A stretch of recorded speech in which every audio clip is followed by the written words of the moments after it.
We apologize for this brief interruption in the show. As many of you likely know, the Higher Standard podcast is officially sponsored by Transcend Company.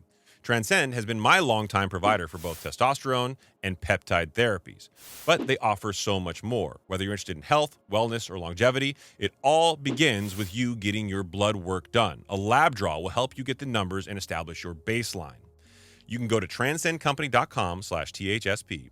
That's transcendcompany.com/THSP. Or you can click the link in the show notes on any streaming platform and on YouTube. Fill out your information and one of the representatives will contact you to get your journey started today. Now back to the show. Everyone hit record on the screen. There we go. All right. There you go. We've done this one too many times. I was getting there. Now I got to keep 4, 3, 2. All right, just make sure you hit record on the Roadcaster and the ATEM, right? We have 3 red lights. 1 record, 2 record, 3 record, 4 records. We're good. How would you have 4? There's only 3 things. Right here. This is so buddy, fucking. right What is here, right? buddy. That's the 3rd. What are you talking about? All right, we're good, right? Yeah, about as good as we're gonna be. All right, let's go. Welcome back to the show, everybody. Today we got a great episode for you guys. One that's near and dear to our hearts. We got the founder and co-founders of Fridays Health, often better known as Join Fridays. You guys want to introduce yourselves? Wow, that was awkward for me too, boys. Go ahead. Yeah. What's up, guys? Yeah, my name is Weiss Surkhabi. I'm a physician, also Said's cousin. Yeah. I know these guys very well. I apologize. Yeah. I know. It's tough. It's been tough, but I'll persevere. Yeah. And then I'll let my partner Sina introduce. Yeah, and I'm the co-founder of Fridays Health, Sina Arham. Good friend of Said's again for probably it's crazy, 25 years. At least 25 years now, man. Yeah. So these that guys makes my heart hurt. I know, man. It really shows how old we are. But thank you guys for coming on the show. We really appreciate it. You guys are doing some amazing things with Fridays Health. And let's get right into it. Give us a little bit of background on you guys. How'd you guys start this? What's the vision? Let's get right into it. Go ahead, Weiss.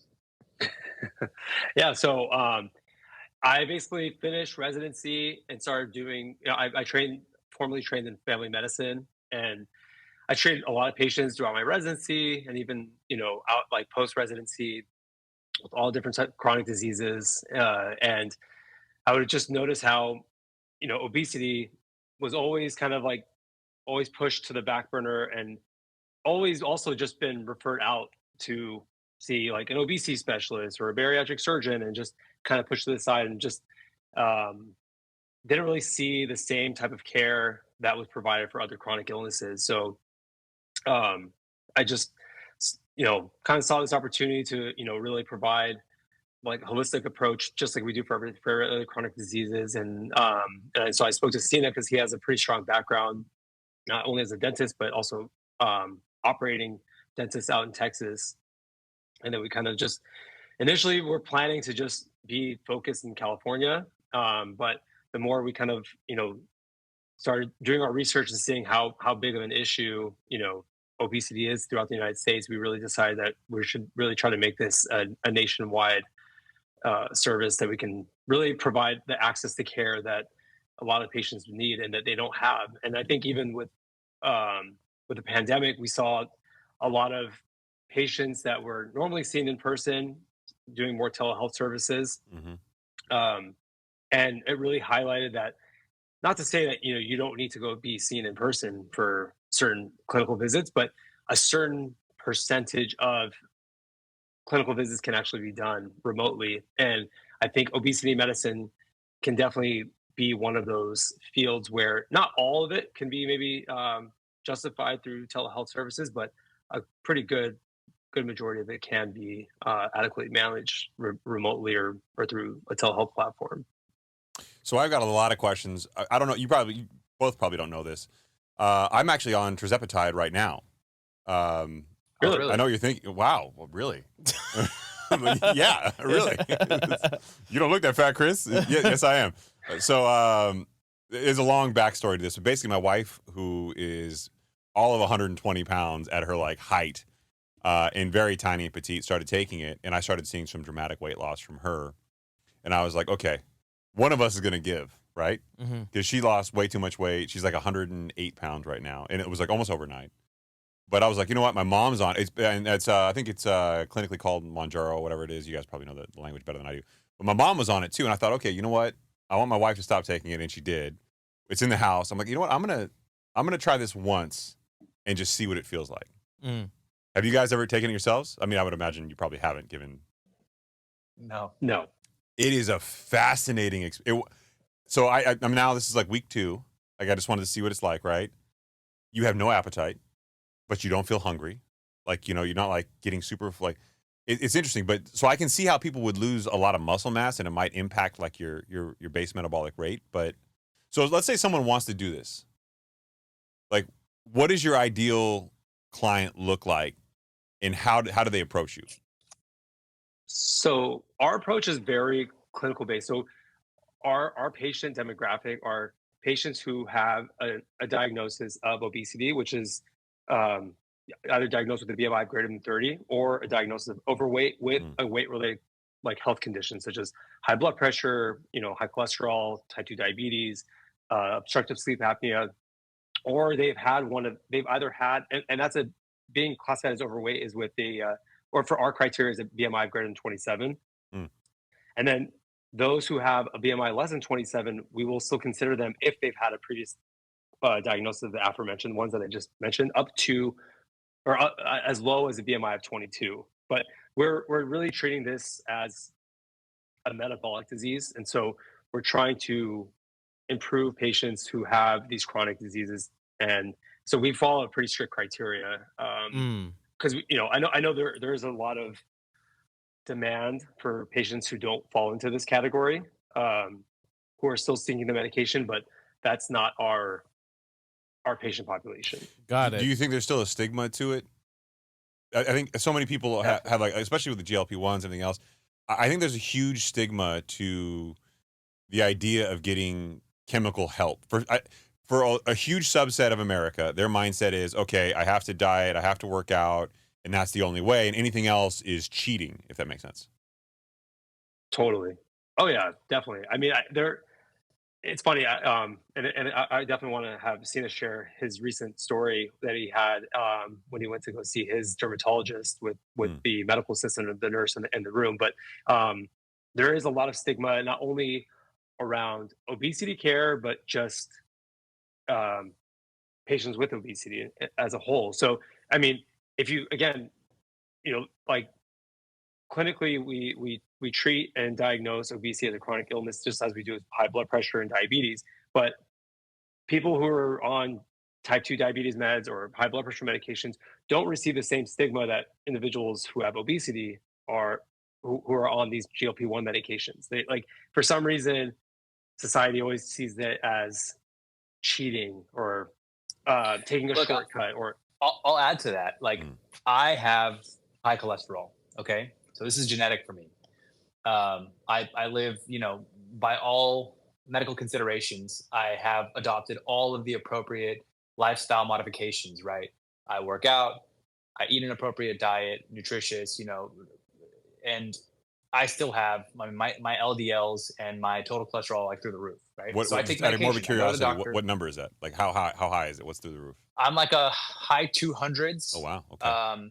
In cholesterol, and I'm a 175 my LDL last time I had that checked, right? Okay. Which is like very high. My LDL was 201, just for perspective.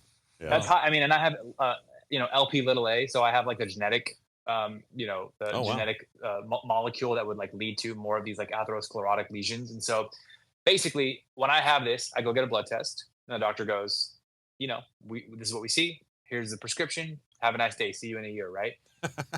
But if a patient goes in with obesity, right, which is another metabolic condition, it's like, well, let's get you on X, Y, or Z diet first, or have you tried, this, regimen or calorie restriction or things like that. Whereas actually there is a greater correlation in patients that have obesity, like a genetic correlation, than there is in patients who have cardiovascular disease. So it's to say that your lifestyle modifications can actually have a better positive effect on a patient with cardiovascular disease than they can on a patient with obesity, but because you're fighting a bigger uphill genetic battle if you have obesity, right?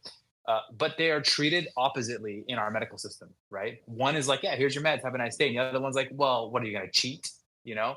And that's not to say that like all physicians or all of the medical community looks at it this way, but what's happening in this GLP-1 era, this is a metabolic health revolution because of the things that you said, Chris. You notice suddenly satiety, right? Your food hunger signals all of a sudden go down. Obesity is a very, very, very, very complex disease, right? It is a multifaceted and multifactorial etiology that would lead to the development of this disease. It's not just like genetics done, right? There's genetics, there's hormones, there's socioeconomics involved, there's psychology, there's culture, there's traumas. I mean, there's so many elements that could kind of work together or against each other to lead a patient down a particular path to reach a BMI that would be considered unhealthy. Yeah. And BMI is a very broken metric as well. You know, there are patients with really high BMIs that have a great metabolic health outcome. And there are patients like me who like, I have actually, if you look at my labs, poor metabolic health, but I have a low BMI. Right. So I think in this era, what's beautiful is GLP-1s are illuminating what a condition that has been kept in the darkness for so long that is being, you know, it's been stigmatized. There's so much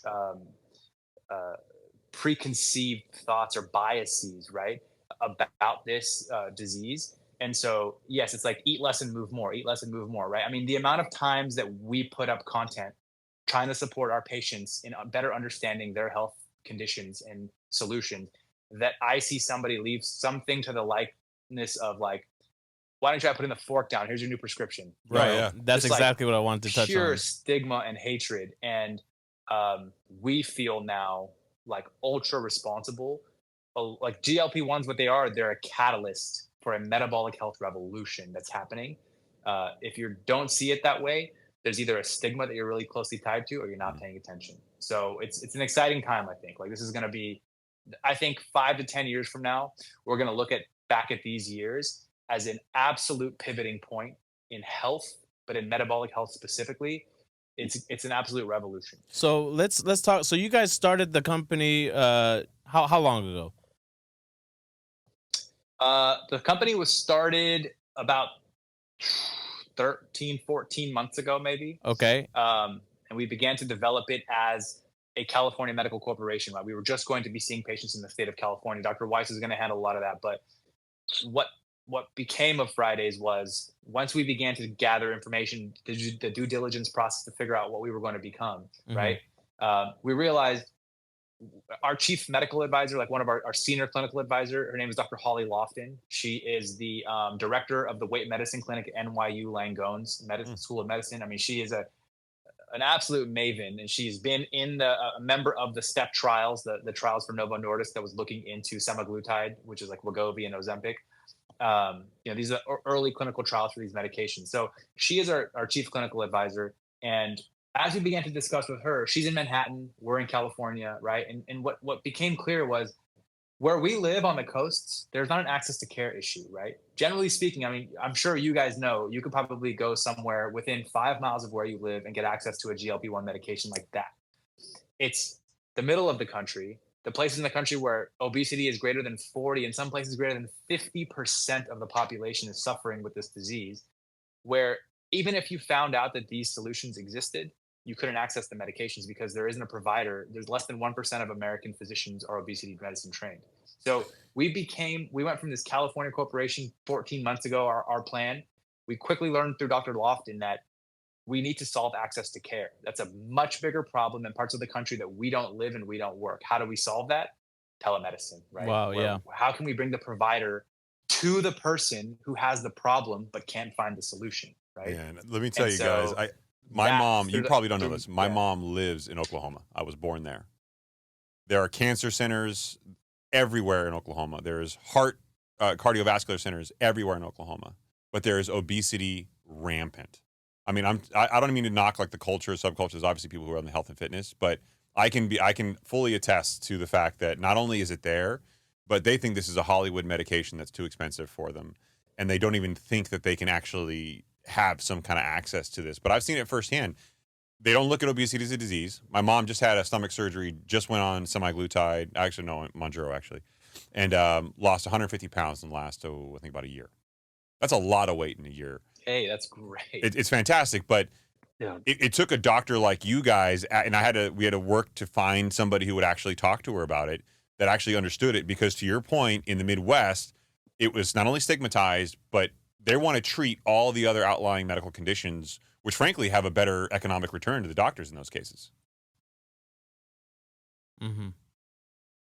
Yeah, what's funny is like Medicare, doesn't cover GLP-1 medications for the purposes of weight loss, but in most places they'll cover bariatric surgery. Yeah, right? my mom had it I because mean, of that I think reason. Weiss can speak to that. Yeah. Yeah. Yeah. I mean, definitely. I mean, I feel like now, even with ongoing studies, we're seeing.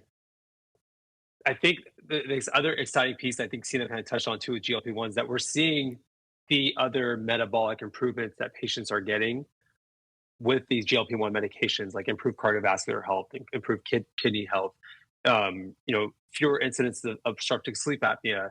I mean, there are so many things that I think it's really highlighting how interconnected all these different chronic medical conditions are. And so it's exciting to see, because now these medications these GLP-1 medications are like broadening their indications, and hopefully it will potentially provide more access to individuals, and maybe more physicians will actually feel more comfortable, because even to this point, I have a lot of colleagues who are, primary care doctors. A lot of them don't feel comfortable managing obesity. A lot of times they'll refer out to weight clinics. But again, we live in California. There's a lot more resources. But even in California, where I did my residency was in the Coachella Valley. Like there are areas where, I mean, there was one pediatric cardiologist within, I would say, like 100-mile radius where I was doing my residency. So I mean, if you imagine every newborn that was born with any kind of congenital heart disease or any kind of heart problems, they had to see this one cardiologist in that entire area, and the guy had like a 3-month waiting list. So I mean, I think that, again, that's where it's really exciting to see how we can really kind of bridge this gap of access to care. And again, and also, just it's a little bit of a side note, but of course, we're not downplaying the importance of lifestyle modifications. But even when I was doing my fellowship in obesity medicine, it really educated me as well, even as a physician, how much there's so many other like extrinsic factors that play into obesity. Like even when you do lose weight, your body is actually fighting against that weight loss so hard. Like your muscles become more efficient. So like, for example, like if we're burning 100 calories to walk X number of feet, now your muscles become more efficient, and now it's only going to burn 90 calories.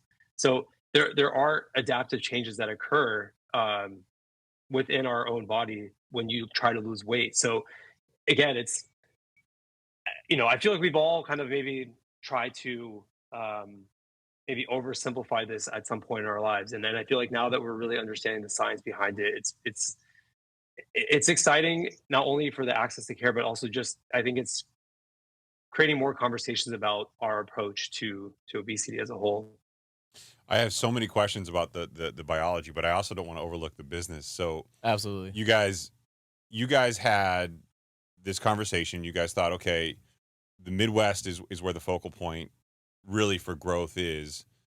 When did you decide to make the pivot from a California company to let's try to go to a broader provider? Let's think about nationwide. Let's think about branding. Let's make this really. First of all, I love the name. The name is spectacular. Yeah, who doesn't love Fridays? That's brilliant, right? And to Chris's point, to piggyback off it a little bit, is the reason why I asked earlier how long ago did you guys start the company was I think that me speaking to Weiss and Sina and just watching them grow, I think they had their own projections of the first year, and they passed that long before they needed to, and they realized how much untapped potential there was out there, and that's probably what led to you guys wanting to expand. But these guys were pulling some crazy hours to make ends meet, man. Like maybe you guys can get into that. Yeah, I mean, when we started this, early in 2023, right? And then as we began to work on the medical protocol, so Dr. Weiss started working with Dr. Lofton, figuring out like you have to kind of put together a medical or a clinical protocol, right? So different pathways for different patients, right? As we began to work on that and put that together and figure out, you know, how are we going to serve more patients? So in telemedicine, there are options that you have, right? You can put together your own professional corporation structure, and there is a particular kind of way that it has to get put together. Certain state licenses that you have to have, they all get interconnected together, and kind of, I guess what you would think of it in business is like a joint venture agreements. And then essentially you can provide care on like a large scale. Now, there are existing groups like this that are stood up that have their own medical protocols, their own relationships, kind of, it's they call it white labeling, right, if you will.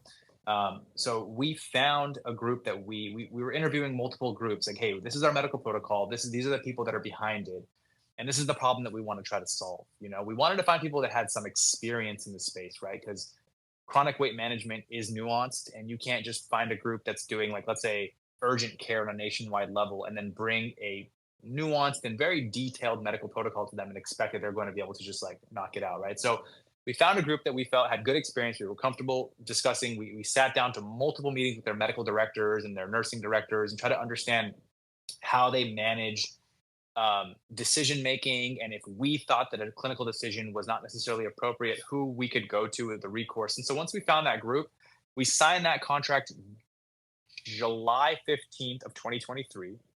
And then we began back end. So putting together a tech stack, figuring out like all the back end API connection between us, the medical group, the pharmacies, the shipping, just that stuff. I mean, I think Weiss, I don't think it's unreasonable to say that we spent probably 8 or 9 months. I would say on average, we were putting in like 16-hour days, probably. I mean, it was like Easily.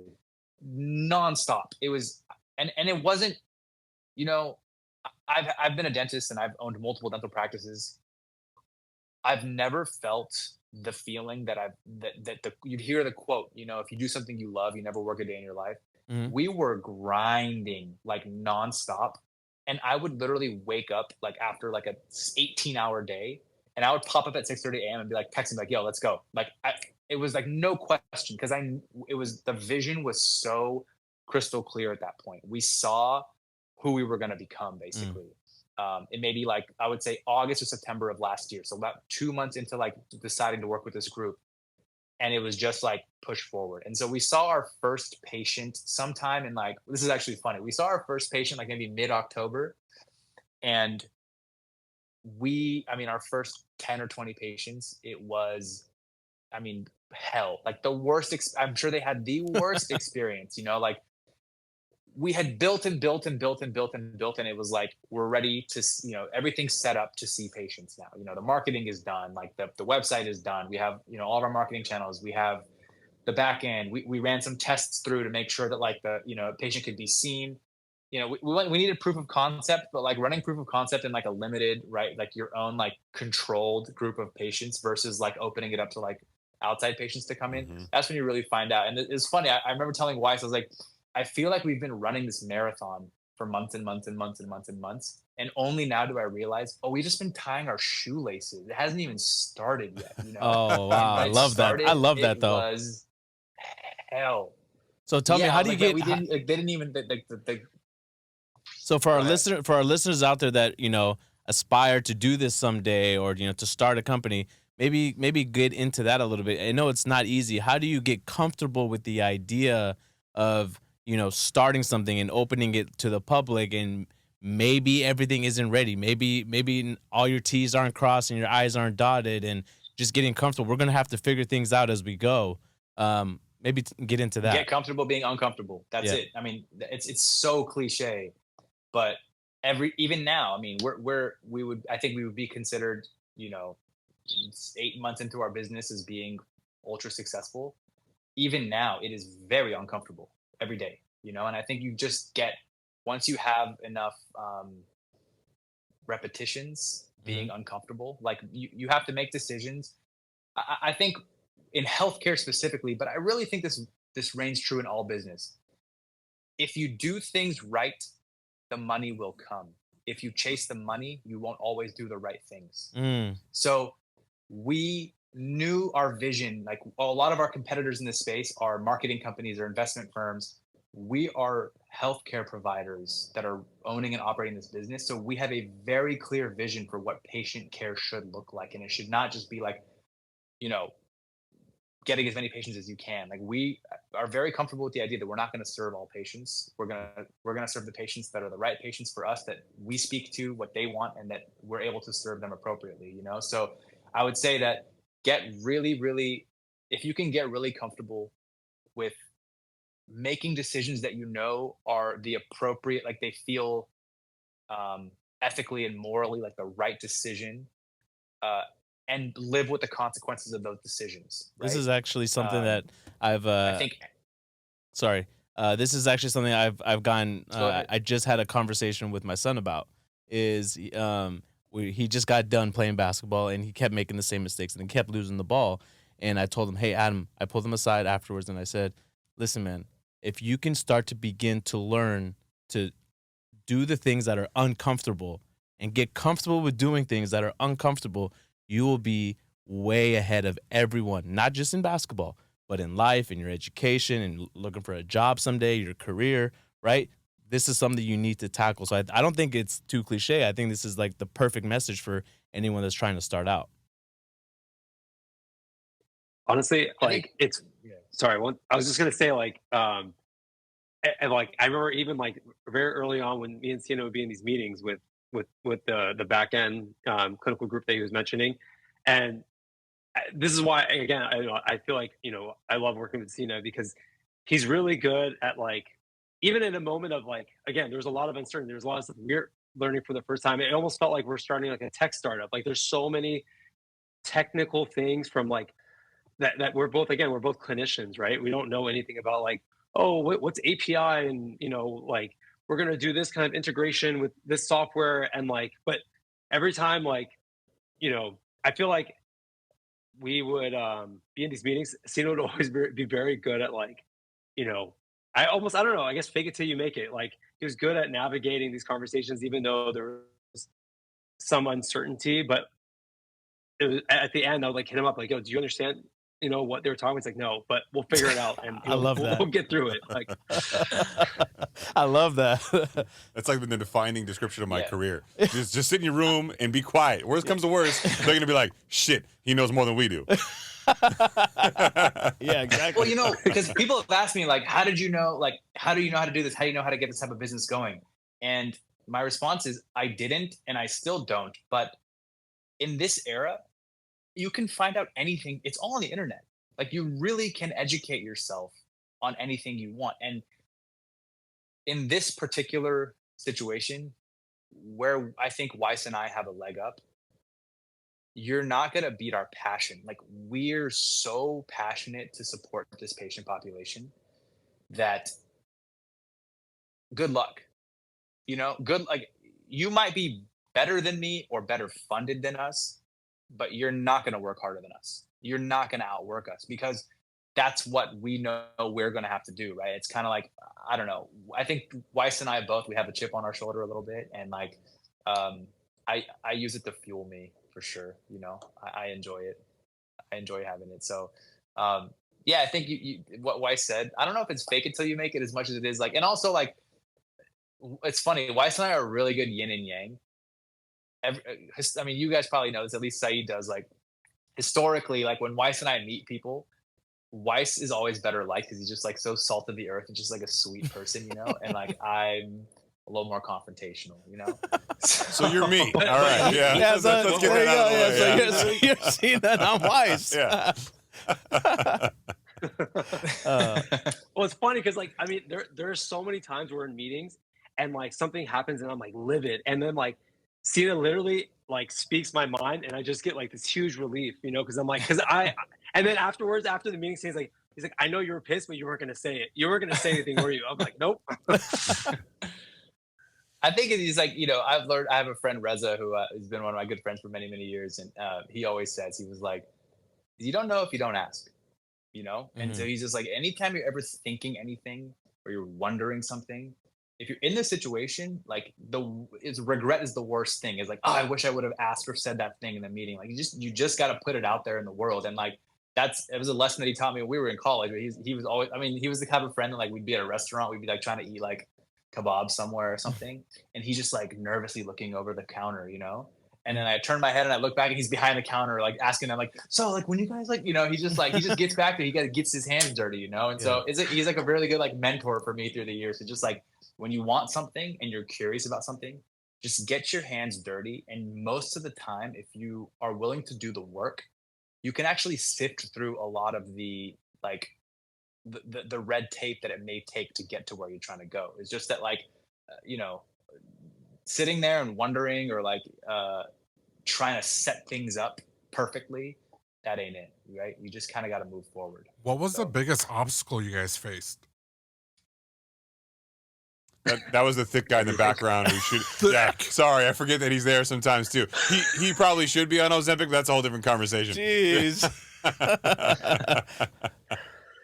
I would say entering an already ultra competitive and ultra saturated market. I mean, we're up against 5 of our top competitors their market cap is anywhere between like $1 to $10 billion each, right? Big boys. Wow, yeah. So that's, I mean, I remember people told us like this is just like you're going to ultra saturated, but we're a brand with an opinion, right? We're an opinionated brand. We believe, like, Chris, you were talking earlier that, you say your wife, she's like 120, and like, I don't know what that necessarily means in terms of like her qualifications for the medications. She's not qualified. It sounds like if you're like, right. So it's, yeah. So it sounds like, so there are med spas, right? Which is, I'm guessing is a possibility. That's where she got it from, right? There are places that if you want the medication, you can get it to like shed the extra pounds might be a perspective of it. But, we are focused on obesity care because even the name Fridays, right? So this is born out of the idea that like patients with obesity, right? Patients with insulin resistance, patients with PCOS and ultra resistant, their body's ultra resistant to losing weight. And no matter, despite their most valiant efforts when it comes to like, dietary or any sort of lifestyle modifications, like the weight keeps coming on, right? They have trouble losing adipose tissue due to some genetic or, hormonal conditions that are going on inside of their body. This patient population, trying to seek care for obesity or for chronic weight management is really, really overwhelming. Okay. If you, in a lot of cases, if you try to approach your PCP and say like, hey, I'd like to talk about my weight or like what options I might have to lose weight, they will almost immediately meet you with, and again, I don't ever want to paint a broad brush stroke. If there's a physician listening to this that says like, that's not the case, like it isn't always the case. Okay? It's rare, I do want to state that. It's incredibly rare that it's not.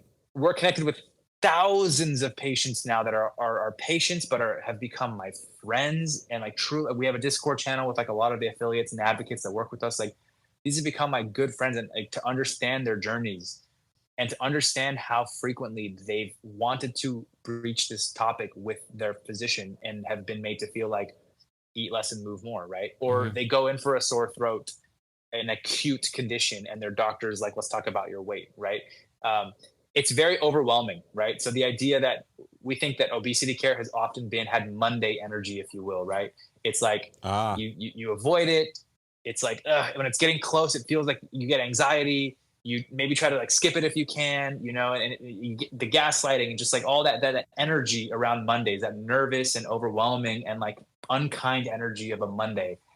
We think that Fridays are the antithesis of that, right? It is elating.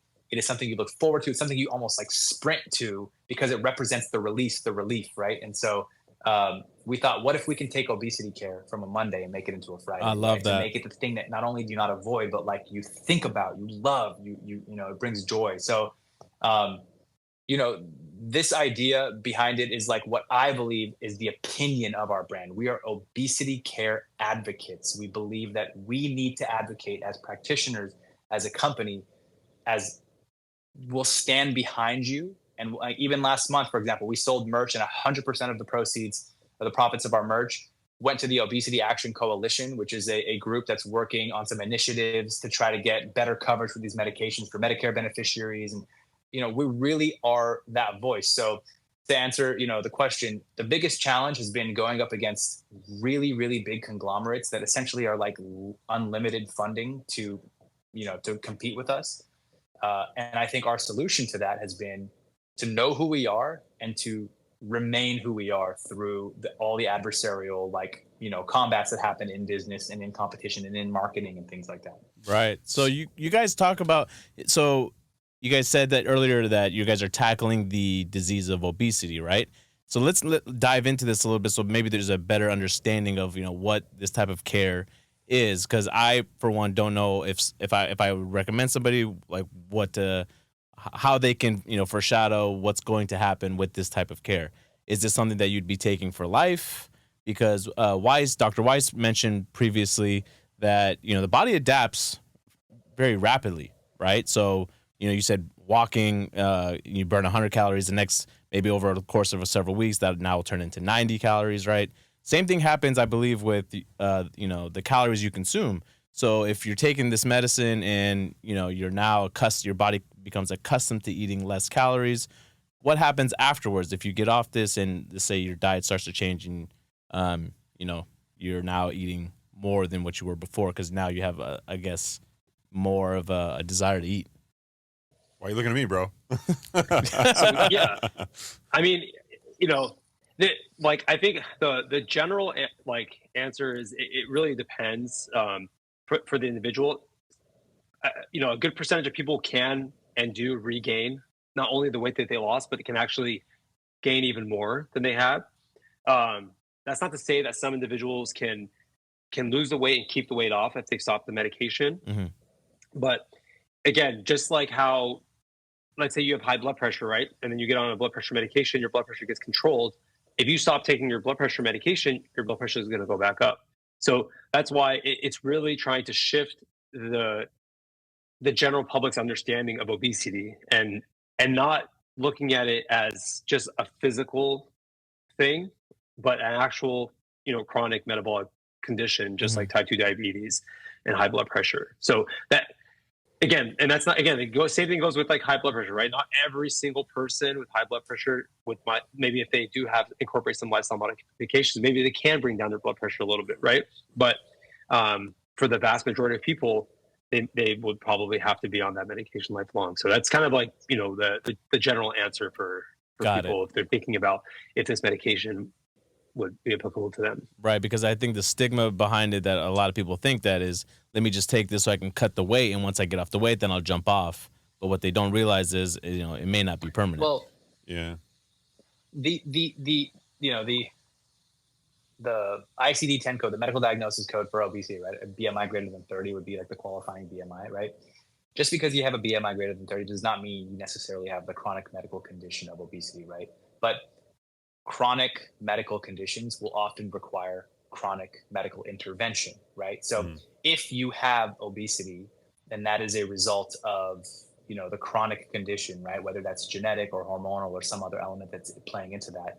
The likelihood that you may need chronic care, like ongoing care with this medication, is high, right? And the STEP and SURMOUNT trials that studied semaglutide and tirzepatide respectively do support that conversation, right? That point. Now, another patient could have a BMI greater than 30, even BMI greater than 40, but maybe there is another reason why they have arrived at that BMI, right? Maybe there is some other socioeconomic, behavioral, mental. There are many reasons why a patient, right? I mean, they could have an injury that led to now there's insulin resistance as a result of like some pattern, right? Behavioral pattern over some period of time. So I would say that answer is like, well, you have to take it forever. I mean, we see the comments all the time on our socials, right? Like, oh, good luck when you come off this thing. And like the answer that I like to give when people are asking, like, do I have to be on it forever? The answer is some will and some won't. It's a very personal situation. It's ultra individualized. You should be receiving individualized care for what you're going through. And it just depends on why you're taking the medication. If somebody is taking it because they have the medical condition, then it is conceivable to believe that they would be on it chronically, and that's same as me, right? I mean, I'm on Crestor, and guess what? Last month I lost my thing and I couldn't see my doctor, and my levels went up over the next 3 months, right? I have a chronic metabolic condition for which I am receiving chronic care. And when I do not take that, pharmacological care, my levels go back up. That's just my reality. There's such a stigma to that, though, and that stigmatized. Yeah, and I just give you like a backstory, and you guys, why something you and I have talked about this, but several months ago, I got into, you see that guy, Brian Johnson. Yeah, Brian Johnson. He's trying to keep himself young by doing spending $2 million. King? Yeah, no, Liver King's even worse. But Brian Johnson is trying to keep himself young by spending millions of dollars a year. The former tech guy. He looks kind of like a vampire now. Which, if you look at him when he's younger, versus now, I'm like, I'm not sure it's working, bro. But I mean, he looks lean, I guess. Based on the test, blood transfusions with like his son kid. And his dad. Yeah, right? They do the blood transfusions. Or something like that. Which I mean, look, that in and of itself, creepy as shit. Okay, but there's another guy that I came across, and we covered him on his name's Dave Pascoe, and I found his story interesting because he's not spending millions of dollars a year. He's spending $30,000 a year on his. I don't want to call it pharmaceutical treatment, but on his supplementation, on everything that he's doing, right? So in the $30,000 a year that he's spending, he has, according to, and I don't know how they test for this, a genomic age of about 37, but a physiological age of about 61. He's a retired IT guy. And he looks spectacular for his age. And it was really, and he lists everything on his website, not because he's trying to sell anything. He's not sponsored by anybody. He's got no, financial reason to do this. But he just lists everything that he's done because he knows people are going to look back on his life and say, hey, like, this is a case study of longevity. So I went down this path like several months ago, and I've started to kind of, Arun's going to pull it up. I got into really into genomics and figuring out what it is that really these guys are looking at in order to, get younger chemically. And I started looking at my blood work, my lab draws, and I noticed a similar problem that you had, Sina, where some of my numbers kept going up year over year. LDL was one of them. A1C was one of them. And I started to see this increase, and I thought, okay, I can either do nothing about it, which is what kind of traditional medicine will tell you to do until the numbers get into like that dangerous range, or I can start proactively going at some of these things and trying to figure out what I can physically do to my body now, even though it might be pharmaceutically enhanced, in order to improve. And finding a doctor who was willing to do that with me was very, very difficult. It took probably the greater portion of a year to find somebody who was interested in like perfecting lab, not just making it not toxic, if that makes sense. Right. And to piggyback off that, I think what makes Dave Pascoe so like amazing, and even Brian Johnson, even though if you don't agree with how much he's doing, right, is in order to reverse this stigma behind it, there needs to be transparency on all fronts. Right? Yeah. And I think that's what makes it, I think, what everyone's going to need to start adopting. I was talking to Sina right before we logged back on here, is in order for this stigma to change, there needs to be more transparency. But you were saying you were seeing something different with your client base. Yeah, our patients, a lot of them have been suffering for so long. And, there is very much so transparency for most of our patients in this experience. To be fair, we have developed a lot of relationships with patients that are on these medications and they're on social media sharing their journey. So maybe there's a reason why I have a perspective that patients, are transparent in this space. Those that we're connected with, we have many advocates that work with Fridays that, try to help other patients understand like what the benefits of these medications potentially could be, that there is a solution now. But they're happy, they're proud. I mean, I can't tell you the number of times I get a DM or an email saying like, hey, you don't know me, and I just want you to know, like, I'm 50 something years old or 60 something years old. I have suffered with obesity throughout my entire life, and I had given up hope. I really had like relegated to the idea that like that was going to be it for me, and because of what Fridays is providing for me now, I'm down, X amount of pounds. I don't have pain in my joints anymore. I'm on the ground playing with my grandchildren. I literally have hope that I will be there to like see my grandchildren get married. And I had like given that hope up years ago.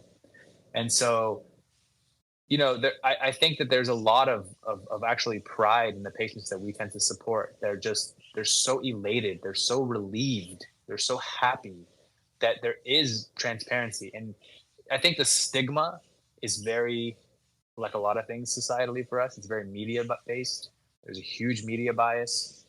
I feel like we create a piece of content every like couple of weeks that's like, you know, going at like just last week, Jillian Michaels was on the Bill Maher show, and they were just like destroying these medications with almost none of the things that they said were rooted in like the science or the data of these medications. It's all rooted in like this kind of this fear-based rhetoric about like, you know, you got to do it the old-fashioned way, right? Like the patients with obesity are expected to suffer, right? Because our society ties morality to weight, right? I get to walk a moral high ground because I live in a small body, but I am connected to thousands of patients now that have suffered with obesity, and I can tell you that they've worked harder, they've tried harder, they've tried everything, they've gone through all of the restrictions, they've white knuckled, you know. But I get the moral high ground simply because I have a naturally lower BMI that I've done nothing to achieve. So I don't think that most of the patients that we're connected with, I'm not seeing this like unwillingness to share their journey and their story, because there is a connectedness that we all have as humans when we have a shared trauma. And they're very excited to make sure more people understand things are different now, right? Like the old guard has fallen, and we are storming the beaches, and we have science on our side now. It is irrefutable. So there's like a pride, a real joy, you know, in this conversation. So I feel lucky because we're on this like front end of it. Like we can see the wave that is inevitably going to take over. It's irrefutable at this point. So it's exciting to know that our patients and this community is going to get their moment, you know? You know, it's really cool. It's really, really inspiring work. So I'm not going to use females as an example because I think we're all married. So I mean, we're all. But here's what I'll say: is when you go to the gym, you can look around at different dudes, right? And there's a lot of different guys who have a lot of different body types. Mm-hmm. And you think, oh, that person's in shape, or that person's not in shape, or that person's lean, or that person's leaner. Number one, you don't know what somebody else is taking, just right off the gate. I've learned this through gym culture over the years. But number two, I've also seen some really hard-working dudes still carry a healthy amount of body fat. And it's wild to me to think that in society, we don't think that you can be obese genetically. We boil it down to calories in, calories out. But I come from my mom's side of the family is all obese, all overweight. And I've seen them go on severe caloric restrictions, torture the shit out of themselves, and not be able to lose weight. And what they wind up doing is they wind up losing more muscle mass, gaining more body fat, and they survive on less calories when they actually start getting off their diet. And it's just this parasitic cycle over and over and over and over and over again. And you just look at them and you're going like, wow, like this person's working their ass off and they're not seeing the results. Even myself, when I hit my early 40s, I was working with a coach, a trainer, and I told Saied knows the story. He would call me and be like, yo, man, you're cheating on your diet. I'm like, no, I literally have been eating super disciplined, like down to the gram. And he would go, well, dude, you're not losing the weight that you used to lose. I mean, this guy used to carry around a scale with him. I would measure every single thing that went into my body. Food scale. A food scale, yeah.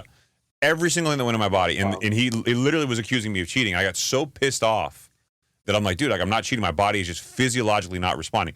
Well, it was do more cardio, lift, burn more calories. And it got to the point where I was doing like 30, 40 minutes cardio a day. I was lifting every single day with like 1 day a week and a break. And I'm doing something active every single day. I was down to, I think, 15 or 1,600 calories a day. At a guy at 6'5" at my height, and I still wasn't dropping weight in a significant way. And the zealots out there would be like, hey, Chris, well, the calories in, calories out. You had to be getting calories somewhere. And I'm like, dude, my body just wasn't responding. Like I've physically lived that life, and I can tell you it's a real thing. You know, GLP-1s and weight management medications in general, right? Like, so they don't necessarily address the whole conversation, right? They are a tool. Yeah. They are a really effective tool for a lot of people.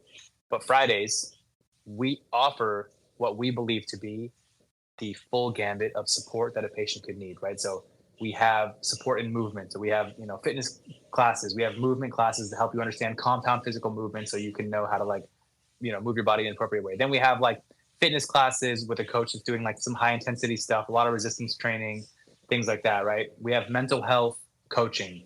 We have support groups with mental health counselors. We have dietetic coaching with dietitians. We do this in English. We do this in Spanish, because we have a lot of Spanish-speaking patients that are in our populations as well. All of these elements potentially could be, we were talking earlier about the multifaceted kind of etiologies that could lead to obesity. No two patients necessarily have the same pathway by which they maybe get there, right? So if we believe if you can provide all of the elements, then a patient has the option to a la carte from that the parts that speak most closely to their journey and what it would take for them to have. So a lot of patients with obesity maybe have some childhood trauma, right? That they were answering with looking for a dopamine hit, which, we can get into, if you guys really want, we can get into like the studies they're doing on these medications and and for patients with addiction. The future is bright. I say this a lot, but like it is magical what I think we're going to see in about 5 years once these studies are done. I hadn't even thought about that. Like for like alcohol addiction, those drug patients addiction. may need to. What's Yep. up? For alcohol and drug addiction, food addiction. Yeah, Wow. I mean, Wow. I was saying for those patients that maybe have like some traumas, like the mental health coaching could be an element, or like patients who need better understanding of dietetics. Maybe they grew up in a food desert, right? So they mostly had like calorie dense, nutrient poor foods. Now our dietitian can help them understand like here are some meal plans you can work with. Here are some quick protein on the go tips. Chris, you were saying earlier about like even when patients are losing a lot of weight, like any patient who loses a lot of weight fast is going to lose fat and going to lose muscle. Right? Yes. There's this whole thing like where you're losing more muscle. You're not. You're going to lose muscle and you're going to lose fat. But if you're taking a BMI of 35, 45, and you're bringing it down a significant amount, Dr. Sandra Cortina, she's a physician that we work with, obesity physician in Canada that we've done some work with. And she had this statement once. She's like, are you going to lose some muscle? Yes. But at the end of the day, if you are going to be losing like, 15 to 20% of your body weight in fat and a little bit of muscle along the way, my answer to that is who cares? Because we are improving so many potential health outcomes.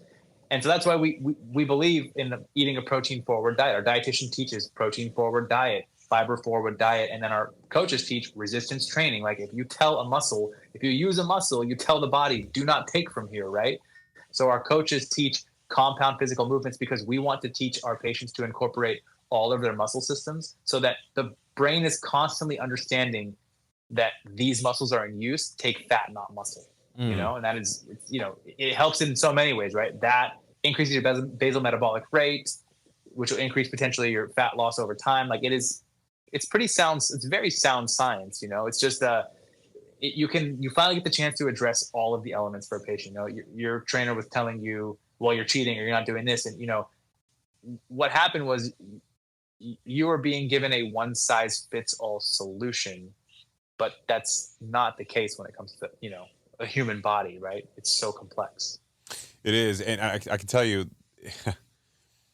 it's funny to me how people keep citing the fat versus muscle weight loss, because any diet you're on, having gotten stage ready before, you're going to lose muscle regardless. If you're losing weight, you will lose muscle as part of that process. GLP-1 or not. Like if you're on a caloric restriction, that's what's going to happen. And we stigmatize it like, oh my God, all these people who are losing muscle and they're going to destroy their basal metabolic rate. They're not going to be able to eat as much food and they're going to go right back up. And it's like, okay, well that you could be said the same about any diet in the world. Anyone who's ever cut weight has done the exact same thing to their body. That's just the way it works. And anyone who'll tell you, oh, you can just target, fat and just lose fat only, that's a lie. That's just a manufactured. That's like toning in the 1980s. You know what I mean? Like, oh, you can tone. What? Right. Yeah, it made no sense. I'm curious. So, if someone wanted to connect with you guys and they wanted to just explore this, they're not sure, they're on the fence, they're just gonna feel it out. How do they approach you, and what's that client process like for them?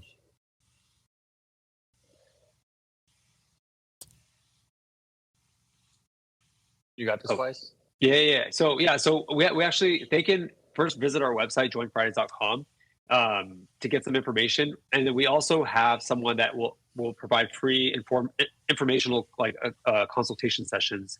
So if they scroll down to the bottom of our website, they can actually send an email to hello@joinfridays and schedule a free info session to kind of get some more information about the program, and even to see if the program is right for them, or whether if they have any other specific questions that maybe that aren't, or they don't see on our website. And then if they actually want to pursue, there's actually a quiz, like a button that says get started on our website that will go through a series of questions just to see if they are medically appropriate for our program or not. Yeah, I mean, people slide in our DMs all the time. I mean, we have teams that work on communicating with them there. But, the process by which to get started, right? If information gathering is important, right? Due diligence is important. Just, we can offer a membership with Fridays. We'll offer a patient the option to get, prior authorizations done through their insurance. We can appeal those denials if they should happen. We also have options for like industry-leading prices on compounded medications, right? So these are versions that could be done by 503A or 503B accredited compounding pharmacies delivered directly to the patient's door. And then all of the coaching that comes with it. So if a patient wants to get started, they would just go to the website, hit get started. Like he said, take the quiz. Essentially, immediately you'll pick an appointment time and you'll be connected with a clinician in your state and you have a meeting. So that could be anywhere between patients get same day appointments all the time, next day, the day after. And you just hop on to it's called Doxy. It's like a Zoom call. You just hop on, meet with the clinician. You'll have already filled out a health history questionnaire. If you have labs, you upload them. If you don't have labs, we order them for you for to request labs. We have really great relationships with them. So we have, pretty low pricing. And, the idea is access to care. We stand for access to care. These medications, their existence is not enough. Patients being able to access them is everything. So access could mean insurance, access could mean finances, access could mean information. It's really easy to get a hold of us. We make it very, very, very easy to get a hold of us because I think a lot of times patients in their initial phase of just like, okay, I've heard about this thing. I have all these preconceived notions. Weiss, how often do you see a DM come through that's like, I want Zepbound? That's all it says. And I'm like, yeah, you and everyone else for sure. Let's talk about it. What can I do to help you? Exactly. So you said so it's not just the access to care. You guys are going to be providing the treatment, but you touched on coaching. So in addition to them receiving the treatment, what's some of the coaching that clients can expect to receive? Yeah, so it's all a part of membership. Go ahead, Weiss. Oh yeah, no, it was the stuff that Sina mentioned earlier, right? Like weekly coaching sessions in nutrition, movement, mental health, support groups. So all of that comes with the membership fee. So patients can have access to that, and then if they can't, we have weekly live sessions. And if they miss it, we record all the the segments so they can actually go back and rewatch them as well. Yeah, it all happens via Zoom in like a group setting. We think that that's been a very, very powerful part of this is that patients are able to connect with one another. So if they're meeting with a dietitian in a group setting, it's like office hours, right? Kind of Q&A, the dietitian's answering questions, and you'll learn a lot from other people's questions, things that somebody's maybe early in the journey and somebody who's much further along is asking. And I've been in the sessions where it's like, while the dietitian's talking, two members who met in the group will be like, hey, did you try that like fiber recipe I told you? She's like, oh girl, I'm pooping finally. It's just like, they really we think it's important to have group, almost consider like crowdsourcing the information, but having a professional there in the room to make sure it's based in sound science or sound medicine or, a sound mental health practice, right? Patients able to support each other is a very, very cool thing. It's, I think it's a part of what makes, the internet itself, right? It's just a great way to connect with you see yourself in others, you see your journey in others, right? So we've created, I think, a space where people can connect with one another, but, in a place where there's also a professional like, actually, I don't recommend you doing that. And here's why. And, that is what I think is really cool about our group coaching, whether it's the mental health coaching or the movement coaching or, hey, this movement coach right now, send me a DM later. I'm going to send you this workout that I saw on YouTube that he's going over these exact movements. We could do it together later online. I mean, creating a real community where people can go through this journey and enjoy it together. Our coaching it's the coaching, but it's the community element of it as well that I think has been really powerful. I love that. It's wild to me to think, because I've tried it, right? I know that anybody who does this is going to lose weight. As long as they can take the shot, buying it obviously will help them because they'll get the added benefit of doing all the right things, but you're going to lose weight. Mm-hmm. That's got to be really good. I mean, from a business perspective, that's got to be good to know. If you get somebody on this program, it will work for them, right? Like it's a guaranteed happy client so long as you can do all the customer service stuff in between. So I would say it's not 100% guaranteed, right? Weiss, the clinical studies would say that about 5-ish% of patients will be non-responders. Wow, really? And, and I think that's kind of it. And I think this also highlights the importance of not just getting the medication from a med spa where it's just, or like an online pharmacy where you're not being seen by a clinician, being evaluated and going through your whole medical history, because like kind of what we discussed earlier, you know, through in the pod, that there are so many factors that play into obesity. And so there could be other underlying conditions that might like make you a quote unquote non-responder, that other things that need to be addressed. And that's why I think it's really important to have a thorough evaluation to see, okay, you're not responding to this medication, but there are other options, and there could be other reasons why, you know, you are gaining weight, and then there could be alternative treatments for those patients. Yeah, but to Chris, to definitely speak on what you said, yes, this is not fen. This is not hydroxycut. Oh yeah. This is not Herbalife.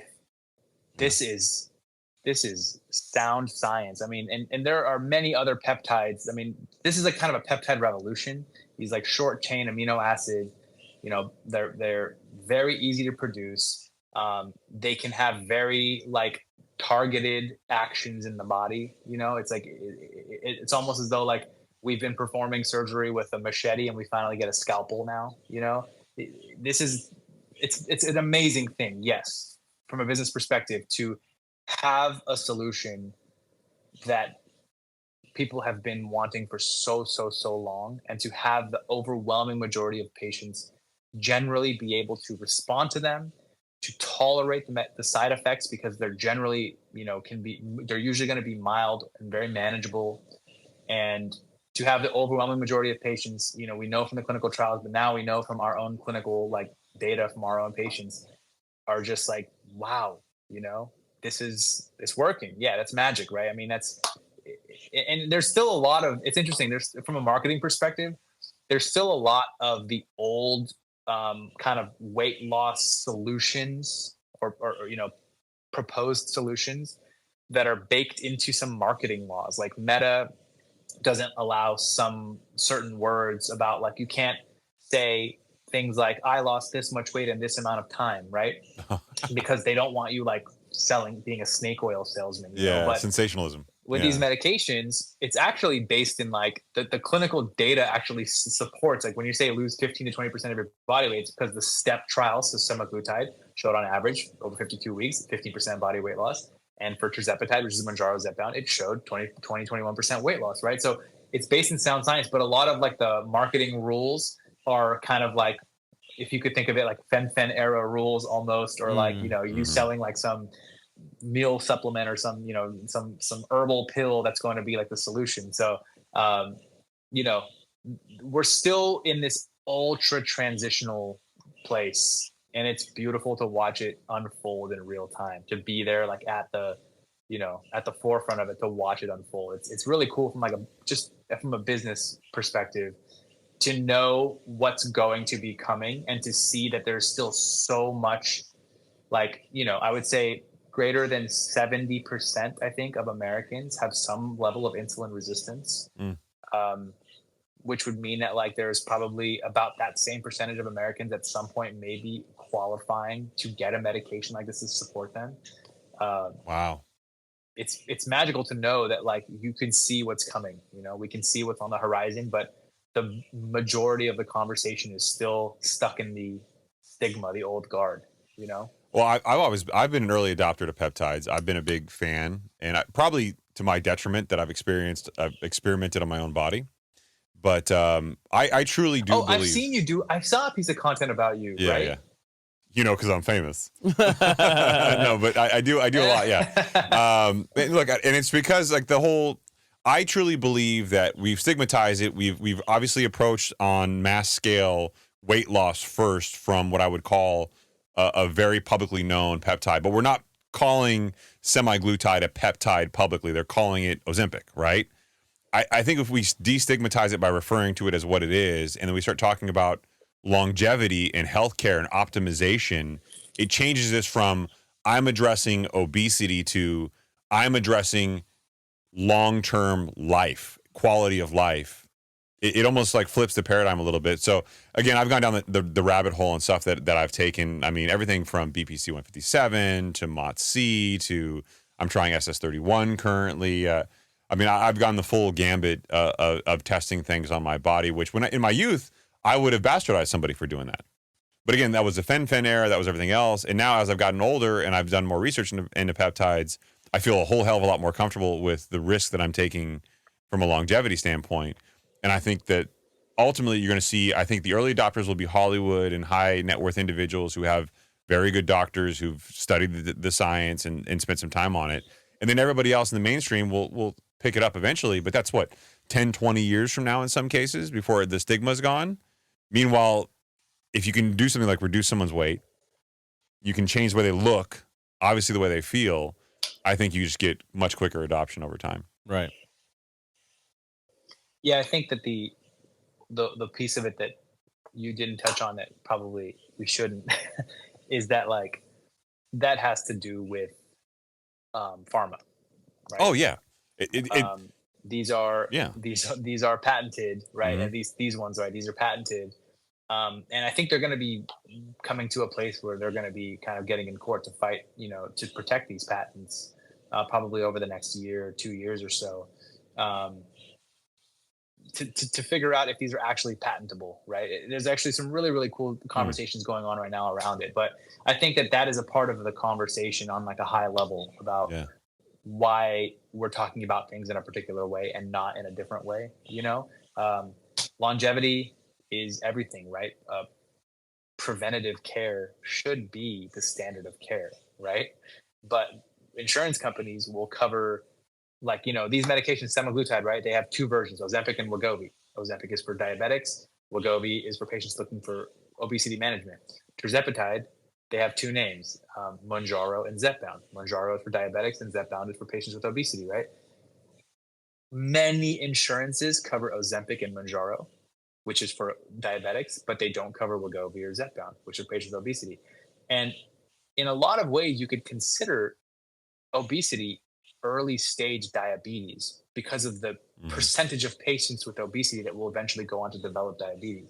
So that's literally the insurance company saying, no, we won't help you prevent the development of diabetes, but if you get it, we'll give you the drug, right? It's treating the symptoms, not preventing the disease, right? It's clear as day. It's written in the formulary, the drug formularies for these insurance companies. We'll cover this one, but not this one, right? They call it having a weight loss exclusion. So that's why people say they're taking it away from diabetics, because doctors are prescribing these Ozempic and Mounjaro off label for patients with obesity, but it's the exact same drug made by the exact same manufacturer with two different FDA clinical indications by the FDA. But obesity is stigmatized, and it's like, why are we going to pay for this, right? But diabetes is different. So we end up, in our insurance concierge for our patients, ends up fighting a lot of times to be like, this patient, like, we have to kind of, it comes down to money. We have to convince the insurance company treating this patient's obesity is going to save you money in the long term. So wild, right? This patient is on cholesterol medications, is on hypertensive medications.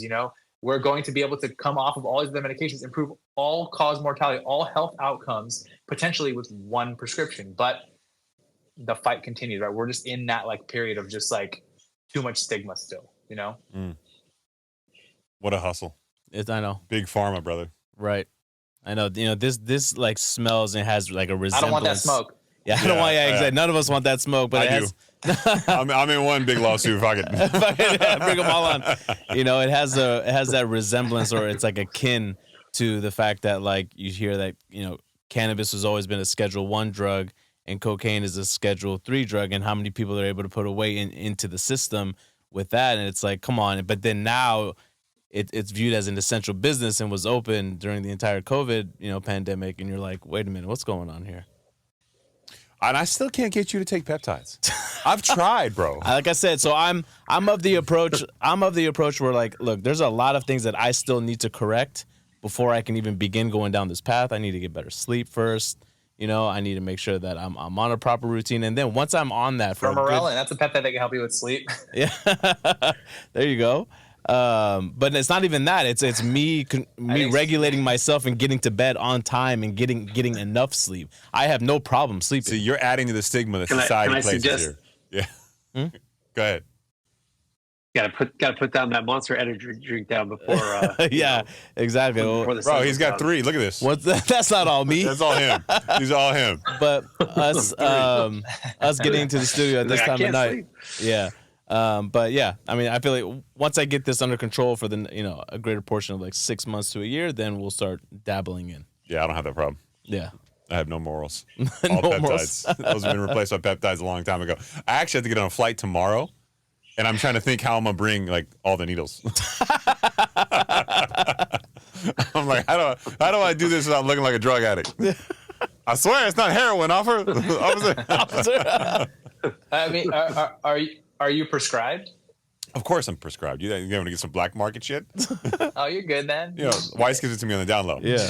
Yeah, just show them the script. No, we're sponsored. We're sponsored. We're not throw it in your fanny pack, dude. Yeah, I know, right? Throw it in my Dwayne Rock Johnson fanny pack. Yeah. I found a physician a long time ago that was willing to look at preventative long-term. It's not cheap, but preventative long-term care, optimizing blood panels. That's why I get my blood panel done every quarter, pretty regularly. I've been doing that for probably 6 years. Just trying, and I'll tell you, despite all of that, I've seen the rise in LDL. Amazing data. Oh, dude! And so a 27-year-old hit me up the other day, wanting to get on some peptides, and I was like, "Well, do you know what your blood panels are?" And he's like, "No." And I'm like, "Dude, okay, first of all, I don't think you probably need anything. You probably just need to think about sleep and this and that. But that being said, you should probably start getting your blood drawn now, at least once a year, just so you have the data to go back to and say, hey, look, like, am I healthy, and what were my numbers when I was in my 20s? Because you otherwise wouldn't know. If you didn't have a metabolic panel done, you'd never know. Yep. Yeah, and that's, so with these medications, what's funny is there actually is no lab draw required. So the FDA indication, wow, there's like prescribing information for every medication. For these medications, it's based solely on a BMI, and then also not having certain medical conditions that would be precluding factors, right? So a lot of our competitors, they don't require you to draw labs because in business, right, that's an impediment, right? That immediately creates an obstacle. And in business, you want to lubricate the patients to come through, the customers to come through the door, right? Any sort of an obstacle, it's considered like bad business for you. But for us, our belief is that if we're going to treat this patient, right, we can look. Patients are always going to be focused on the scale and the weight, and we understand that, we support that, we honor that. But there are other elements of your overall health that we should be looking at and understanding, like, how can we support that? So we require 4 labs: TSH, right, thyroid stimulating hormone panel, comprehensive metabolic panel, an HbA1c, which is like essentially blood sugar, or the development of diabetes or pre-diabetes, and then a lipid panel, because we could definitely, the lipid panel and the A1c are things that are very, very closely related to your metabolic health. That we have patients that have gone from an A1c of like 10, 11 down to like a 6 over the first 3 to 6 months in care. Wow, I mean, that's crazy. The amount of potential health benefits of just that simple change is crazy, right? So although we've created that, and a lot of patients, do we have to do labs? And you say, yeah, they go, I don't want to come. We understand, like, we're not the place for you. We've negotiated amazing rates with Quest. It costs $33 to get all your labs done at Quest with us. Oh, wow. Self-pay. That's like cheaper than most people would pay for, like, I think those labs together are like about $260 if you were to go self-pay for them. Like, that's cheaper than a copay, generally speaking. But we believe that we need to monitor these labs, like you're saying, Chris. Like, these data points are very critical if we're really trying. Like, our motto is your health, our support, not your weight, our support. Right?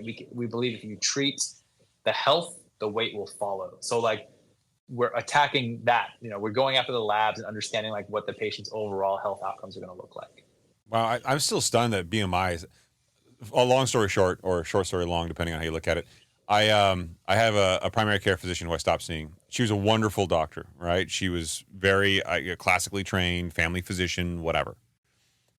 But she was very petite, Asian woman. I walk in one day, she comes in, and I had just been training for bodybuilding. I was probably sub 8% body fat, is in some of the best shape of my life. I was in my late 30s, probably late 30s, 36. And she comes in going, ooh, yeah, Mr. Nahibi, you're obese, like morbidly obese. I'm like, I'm sorry, what?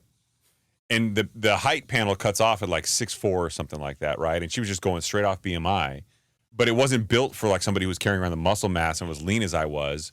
So I was outside of her BMI range. Mm-hmm. I got so fucking mad at her. Like, you're better than this. I'm like, what kind of critical thinking do you have? You're like, do you see this? Yeah. Like, do I have to take my shirt off, goddammit? And I literally did. It was a horrible thing. So to get back at her when I had to have my annual physical, I made her do the cough check. She didn't want to do it. She's like, I'm going to bring a nurse in. I'm like, bring the whole office in. I don't give a shit. Let's go.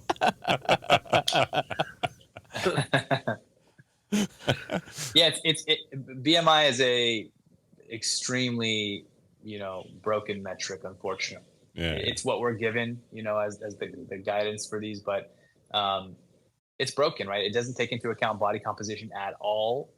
And a BMI of 25 for 5 different patients could look so different, right? That, we actually have like certain lower BMI cutoffs, about a 22 for maintenance patients, patients that have been on a weight management medication over the last 12 months. And now their BMI has dropped below a 27. So they're into like getting close to like normal BMI ranges.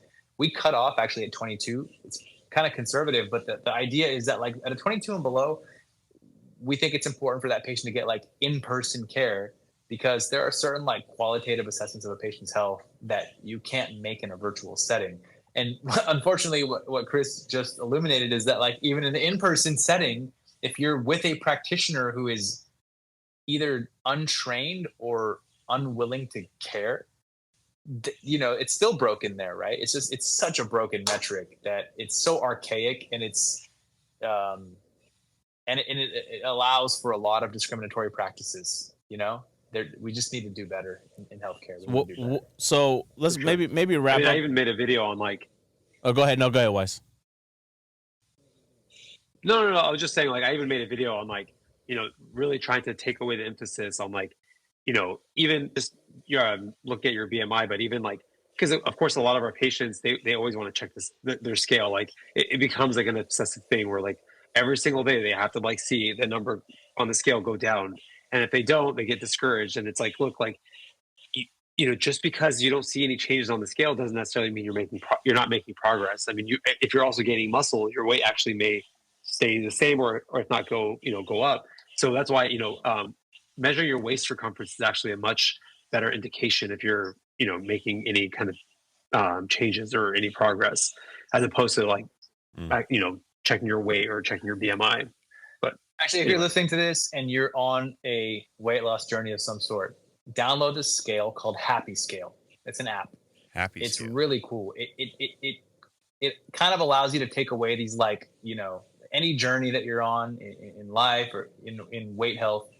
If you ride every peak and valley, it's a lot. Happy Scale takes your weight over time, and it kind of like normalizes it, and it takes away like the peaks and valleys, and it kind of like shows you more of a trend line. And you need some more data points for it to begin to become really accurate. But I believe it's like a really, from the patients that I'm connected with, it's a lot healthier way to, if you feel the need to like input data on a very, very, very regular basis, to follow along that without necessarily getting super like emotionally or mentally attached to like, a jump one day in weight where you didn't expect to see it. There's hydration, there is salt intake, there's just hormones, there's just so many things that could, cause these like little ups and downs. Is really, we always say, when in doubt, zoom out. And I think that's probably something we could all, take advice from in multiple places in life. We all get hyper focused on the thing that we are worried about and anxious about, but when you really zoom out, generally speaking, we're all way more than just that one metric that we seem to be following. I'm that guy, by the way. Yeah, that was perfect. Yeah, I'm that guy. Like, After fuck, scale. I gained half a pound. Yeah, the fluctuation in water weight will literally throw somebody off and go on a binge. It's human nature. Yeah, I'm that guy. Normal. I'm so data driven on everything that I do, like in life. Like everything's qualitative, quantitative. Either way, fuck it. Quantitative. Yeah.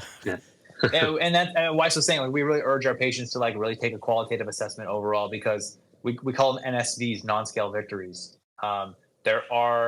We urge our patients to share their NSVs, because a lot of times those can be even more powerful.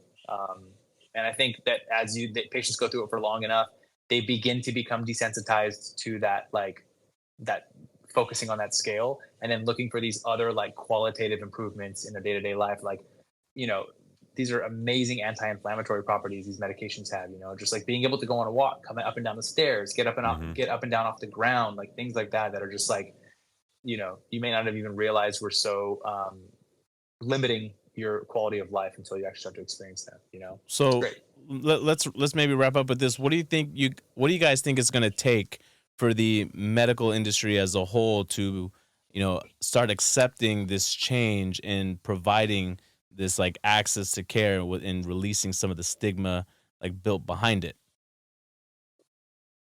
Is the medical industry as a whole more willing to accept change, or do you think that's a much slower process?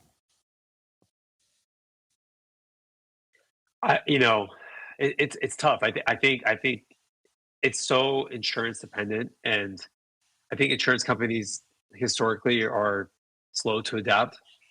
So even with new published research showing the efficacy of these medications, we are seeing some expansions in coverage for certain patients and their insurance plans, but it's going to take some time. I think it's really hard to say how quickly the needle is going to move in the direction where it's going to expand, coverage for all patients. But I don't think it's going to happen in the next, year or two, where we're seeing suddenly expansions, but we're also seeing contractions by other companies. Like a lot of insurance companies, they say a medication has to be FDA approved for 6 months before it comes onto the formulary. The formulary is like the list of the drugs that they'll cover. So Zepbound, for example, which is Tirzepatide for obesity, was released mid-December. So we've just now reached the 6-month mark. The expectation was that like this is going to get more widespread formulary addition. We just heard this week that CVS Caremark is like contracting some of what it was providing in terms of care, which is like CVS Caremark is one of the biggest pharmacy benefit managers in the country. They oversee like tens of millions of patients of their pharmacy benefits, right? So Weiss is right. Like there is a long way to go. And I think there will be other elements. Like there are other clinical trials right now. They're studying it for obstructive sleep apnea. Later this year, they're going to be submitting Tirzepatide to the FDA for obstructive sleep apnea.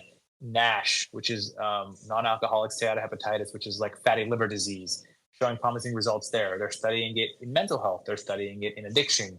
So I think as more and more clinical FDA indications begin to get approved for these medications, the wave becomes just bigger and bigger. And then the big story is it's going to be CMS. It's going to be Medicare, right? Medicare will set the standard and private insurances will follow. So once Medicare adopts these medications for chronic weight management, all the private payers, the Blue Cross Blue Shields, the Aetnas, the Cignas, they essentially all will follow suit. So Medicare sets the standard, which is why we've taken an initiative to make sure that we're doing what we can to raise the voice for these, Treat and Reduce Obesity Act, and we're donating there, and we're trying to get loud, because if we can get that chip to fall, and right now they're precluding care, so we need to actually have a law repealed in order to get this care for Medicare patients. But once that chip falls, there can be a lot of dominoes that potentially could follow that are going to provide relief and vitality to hundreds of millions of Americans potentially. So, a long way to go. Long way to go. Yeah. All right, guys. Well, you got anything else, Chris? Well, boys, no, thank you so much for the time, and I apologize for the minor technical glitch. It's what happens when you let Arun do his own thing back there. I was eating back there. Odun's always the fall guy. I was eating a burrito. That's why we won't give him a camera. Yeah, yeah, man. Really want to say thank you to you guys. I know Sina's on the East Coast, and he's it's now 1 a.m. for him over there. So really appreciate you guys. 1:15, yeah. I will be there. Don't cut off the 15 minutes. I'll be there tomorrow, man. 1:16 and 37 seconds. Yeah. When do you fly back? Are you going to New York? I'll be in New York tomorrow. I'll be in New York tomorrow through Wednesday. Yeah. If you want to cuddle, brother, just let me know. Yeah, I'll be in Manhattan. I'll be staying. I don't want to say where I'm staying because this guy will give me shit, but I'm staying at a very nice place. In by Central Park. Well, we really appreciate you guys. Hey, man, thank you guys. This is a pleasure for us as well. You know, we're grateful. We're grateful for the opportunity to come chat with you guys. I mean, I've been a fan of the pod for a little bit. I haven't seen this new studio setup. Like I've seen, there's like a bunch of new like little trinkets around the sign that I've seen since the last time I saw. So you guys are coming up, huh? Good for you. Look at you guys, a little fern and everything. Yeah. All right. Yeah, that's Hawa. That's Saeed's wife. She thought that we were looking a little bit bleak back here, so she wanted us to have some greenery. We still need some plants, but and behind that is a giant bag of bread, which is literally stacks of $100,000 bills. Yeah. Nice. Yeah. But thank you guys again. Really appreciate you, Odun. You got anything? No. Today is Mother's Day, so by the time this comes out, it'll be too late. But happy Mother's Day to all the mothers out there. Yeah, exactly. Aww, Happy Mother's Day to all the mommies out there. Pumpkin. You guys got anything? You guys want to plug anything? You guys, I know you guys already mentioned the website. I think it's joinfridays.com. Anything else? No, Weiss is already wearing the logo branded scrub, so he's just been a walking billboard this whole episode. I think we're good. It is a good logo. It is. I've been looking at your nipple the whole time, Weiss. I just want you to know. As you should. Yeah. All right. I should have worn a more transparent top, but Yeah, you should have. Yeah, but we'll Photoshop something in. You don't worry about it. You'll be fine. All right. Make sure you guys stay on until after. All right. Appreciate everybody for tuning in again. sounds good. Thanks. Sir. Good night, everybody. Bye.